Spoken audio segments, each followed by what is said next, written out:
మొన్న తెలంగాణ అసెంబ్లీలో ప్రవేశపెట్టినటువంటి బడ్జెట్లు 3,24,000 కోట్లు. అందులో బీసీల కొరకు ఖర్చు పెట్టింది 12, బీసీల కొరకు కేటాయించింది కేవలం 12,511 కోట్లు. ఇది కేవలం 3.8%. బీసీలు ఈ రాష్ట్రంలో కులగణన ప్రకారం 56.36% ఉందని చెప్పి రాష్ట్ర ప్రభుత్వం తేల్చి చెప్పింది. అట్లాంటి రాష్ట్ర ప్రభుత్వం బీసీల కొరకు కేటాయించినటువంటి ఈ 12,511 కోట్లు అనేది కేవలం ఒక నామమాత్రం బడ్జెట్. కేటాయించడం ఒక ఎత్తు అయితే ఖర్చు పెట్టడం ఇంకొక ఎత్తు. గత 2 సంవత్సరాల్లో చూసినట్టయితే ఈ రాష్ట్ర ప్రభుత్వం బీసీల కొరకు 20,605 కోట్లు ప్రవేశపెట్టి ఖర్చు పెట్టింది 5,500 కోట్లు. అంటే ఖర్చు ఎంత చేసినారు? లాస్ట్కి వచ్చేస్తే ఖర్చు 27% ఖర్చు పెట్టింది. మరి బడ్జెట్లనేమో మీరు 88% ఖర్చు పెట్టుకున్నారు, బీసీలకు వచ్చేసి 27% ఖర్చు పెట్టింది. మరి మా బడ్జెట్లోనే ఎందుకు కోతలు పెడుతున్నారు? మిగతా వాళ్ళ బడ్జెట్లలో ఎందుకు కోతలు వస్తలేవు? బీసీలకు సంబంధించిన బడ్జెట్ వస్తేనే మీరు కోతలు పెడతారా?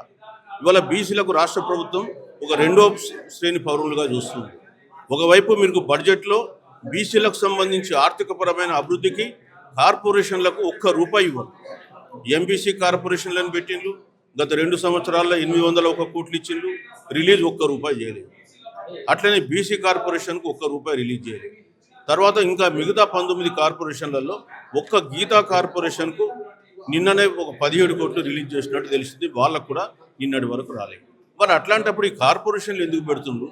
ఈ కార్పొరేషన్ల వల్ల బీసీలను మేము ఇంత కేటాయించినాం అంత కేటాయించినామని మోసం ఎందుకు చేస్తున్నాం? ఇవాళ ఈ రాష్ట్రంలో చూస్తే బీసీలకు సంబంధించి స్కాలర్షిప్స్ రీఎంబర్స్మెంట్ ఇంకా దాదాపు ఒక 5,000 కోట్లు పెండింగ్ ఉన్నాయి. మిగతా వర్గాలవి కూడా కలుపుకుంటూ ఒక 7,000-8,000 పెండింగ్ ఉన్నాయి. మేము ఇవాళ బీసీలకు సంబంధించి 10,000 ర్యాంకు లోపల ఉంటేనేమో 100% రీఎంబర్స్మెంట్ ఇస్తున్నారు. 10,000 దాటితే వాళ్ళు 35,000 ప్రభుత్వం ఇస్తుంది, మిగతాది వాళ్ళ జేబు నుంచి వాళ్ళు వేసుకోవాలి. కానీ ఎస్సీ ఎస్టీలు 100% ప్రభుత్వం రీఎంబర్స్మెంట్ ఇస్తుంది. అదేవిధంగా బీసీలలో ఉన్న ముస్లిం మైనార్టీకైనా దూదేకుల వాళ్ళకు కూడా 100% మైనారిటీ కార్పొరేషన్ ద్వారా వస్తుంది. క్రిస్టియన్స్కి కూడా మైనారిటీ కార్పొరేషన్ ద్వారా 100% రీఎంబర్స్మెంట్ వస్తుంది. కేవలం హిందూ బీసీలకు మాత్రమే 100% రీఎంబర్స్మెంట్ ఇస్తలేదు. ఎందుకు బీసీల పైన ఈ వివక్షత? అట్లనే బీసీ పిల్లలు వేరే స్టేట్లకు వెళ్ళి చదువుకుంటే వాళ్ళకు అసలు మీరు ట్యూషన్ ఫీ రీఎంబర్స్మెంట్ ఇస్తలే. ఇది ఎక్కడ అన్యాయం? అంటే బీసీలు చదువుకోకూడదా? బీసీలు ఆర్థికంగా ఎదగకూడదా? కొంతమంది ఏం మాట్లాడుతున్నారు, మేము బడ్జెట్లో మొత్తం సంక్షేమానికి 70,000 కోట్లు పెట్టినాం, అందులో 35,000 కోట్లు బీసీలకు వస్తుంది కదా అని మాట్లాడుతున్నారు. అరే బాబు, బీసీలు ఎల్లకాలం సంక్షేమం మీదనే బతకాలనా? వాళ్ళు ఆర్థికంగా అభివృద్ధి కాకూడదా? వాళ్ళకు శిక్షణలు ఇచ్చి వాళ్ళ వృత్తి నైపుణ్యాలు పెంచద్దా? ఇవాళ మీరేమో కనీసం ఆత్మగౌరవ భవనాలకు కూడా డబ్బులు ఇవ్వరు, శిక్షణలు అసలే ఇవ్వరు, ఇక ఫైనాన్సింగ్ మాటనే లేదు. ఈ మధ్యకాలంలో మళ్ళీ రాజీవ్ శక్తిని ఒక స్కీమ్ తీసుకొచ్చారు లాస్ట్ ఇయర్. రాజీవ్ శక్తి స్కీమ్ మీద అప్లికేషన్లన్నీ ఆన్లైన్లో అడిగిండ్రు. ఒక్కొక్క అప్లికేషన్కు ₹2,000 ఖర్చు అయింది. 8 లక్షల అప్లికేషన్లు, 160 కోట్లు అప్లికేషన్ ఫీజు కింద ప్రజలు కట్టింది. మీరు రిలీజ్ చేసింది ఏంది? ₹1 లేదు. ఇది ఎక్కడే న్యాయం అండి? ఎందుకు మరి బీసీ ప్రజల్ని, ఈ బహుజనులను చంపుతున్నారు మీరు ఇట్లాంటి పిచ్చి పిచ్చి చేష్టలు చేసి? ఇవ్వకపోతే చేత కాకపోతే మేము ఇవ్వలేమని చెప్పండి. ఎందుకు మీరు ఇట్లాంటి రాజీవ్ శక్తి లాంటి స్కీములను పెట్టి మాకు ఇవ్వలే? మళ్ళీ ఈ బడ్జెట్లో 6,000 కోట్లు పెట్టిండ్రు.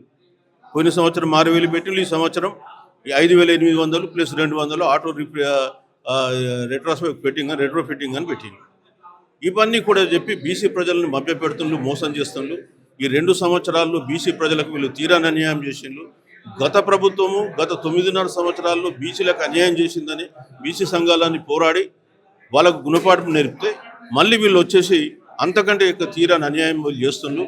గత ప్రభుత్వం కనీసం బీసీలకు వాళ్ళు పెంక మీద వీళ్ళు బీసీలను ఫ్రై చేస్తే వీళ్ళు డైరెక్ట్ కాల్చుకొని తింటున్నారు బీసీలు. అంటే బీసీలు అంటే అంత లెక్కలేనటువంటి పరిస్థితి వీళ్ళు తీసుకొచ్చిండ్రు.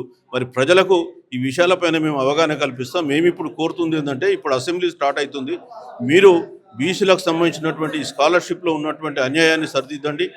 ఇవాళ ఈ సంవత్సరం మీరు 3,500 కోట్లు ఖర్చు పెట్టిండ్రు, మాకు ఇంకా 9,700 కోట్లు మీ అలాట్మెంట్ ప్రకారం రావాలి.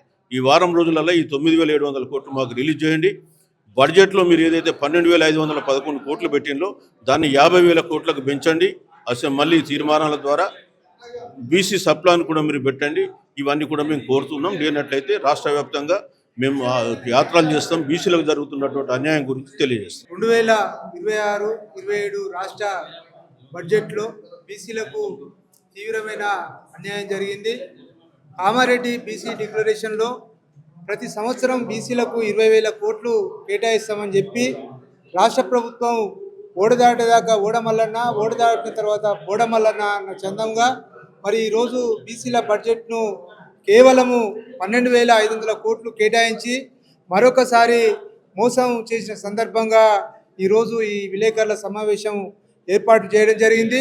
ముఖ్యంగా తెలంగాణలో 21 బీసీ కార్పొరేషన్లు, కుల సంఘాల కార్పొరేషన్లు ఉంటే మరి ఆ కార్పొరేషన్లకు సంబంధించి ఒక్కొక్క కార్పొరేషన్ కనీసం 100 కోట్లు కూడా కేటాయించకుండా మరి వాళ్ళ సంక్షేమాన్ని విస్మరించడం అనేది మరి మేము నిరసన వ్యక్తం చేస్తున్నాము. ఇప్పటికైనా బీసీ ప్రజాప్రతినిధులు ఈ విషయం మీద రేపు జరిగే అసెంబ్లీ సమావేశంలో మరొకసారి పునఃపరిశీలన చేసి బీసీలకు మరి 20,000 కోట్లకు తగ్గకుండా బడ్జెట్ కేటాయించాలని కోరుతున్నాము. ముఖ్యంగా గీత కార్మికులకు సంబంధించి గీత కార్పొరేషన్కు గతంలో కేటాయించిన డబ్బులు కూడా ఖర్చు చేయలేదు. ఈ సంవత్సరం కూడా 68 కోట్లు కేటాయించడం జరిగింది. మరి వాటిని కూడా ఖర్చు చేయాలని, ముఖ్యంగా సేఫ్టీ మోకులు, కాటమేయ మోకులు ఇవ్వాలని, దాంతోపాటు మరి ప్రతి గీత కార్మికునికి బైకులు అందించి వాళ్ళ యొక్క అభివృద్ధికి పాటుపడాలని, ట్యాంక్ బండి మీద సర్దార్ సర్వాయి పాపన్న విగ్రహం ఏర్పాటు చేయాలని, జనగామ జిల్లాకు సర్వాయి పాపన్న పేరు నామకరణం చేసి గెజెట్ విడుదల ఈ అసెంబ్లీ సమావేశంలో పెట్టాలని చెప్పి ఈ సందర్భంగా మేము కోరుతున్నాం.